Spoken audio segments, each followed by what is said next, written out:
conduceam chiar și când aveam permis. La Neversea intru cu badge-ul de artist. Sunt bipolar, dar vezi că trăiesc un vis. Unii mă văd trist, pe la Jordan am încris. DRG nu s-a dezis. Îi omor, zici că-s proscris. Textul tău e cam proscris. Știu duma asta s-a mai zis. Eu nu-s curier, dar livrez bar după bar. Aleg pe plage și n-am niciun adversar. Am mesaje zilnic, vreau să am DM-ul gol. Iau fetele ca pe mine și le pasez ca și Pol. M-a chemat la party, deși știa că sunt anti. Mi-a zis frate, uite-o pe aia, puteți fi obsecicardi. Mi-a dat de gândit ca Gandhi. Am luat o sticlă de Bacardi. Am luat și un pic de veci și bonus glumele lui Carlin.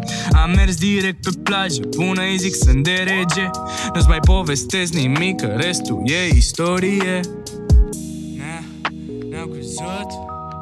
Eu și Rete suntem de-abia la început. Acum iese popcorn, da, iese popcorn.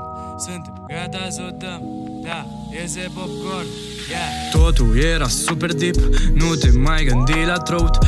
Eram în același film, parcă eram fixați pe-n code. În general eu sunt mai sober, cred că e o problemă de soft.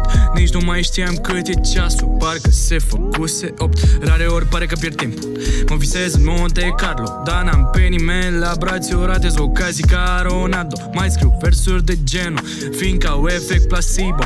Nu știu pe unde mi-o ia viața, dirigează-mi o Domingo. Eu sper să câștig la bingo, mai old school că prea un lingo. Sunt indignat când văd Indigo, cred în Abel, nu in Dios. Am avut mai mulți tovarăși, da pe tine frate. De la atâtea cuțite mi-au crescut aripi pe spate. Eu și Cain, da și Abel, poți să spui că-s mereu altfel. Das pe pace mai tot timpul, zici că-s mai nobil ca Alfred. La școală nu m-au învățat să citesc oameni. L-am avut pe Abel și-ți mulțumesc, Doamne. Gen de la lupe alfa la doamne, de la vagabonzi la dame. Am dume, le livrez de parcă-s fan. Pe nume, popcorn iese la în plan.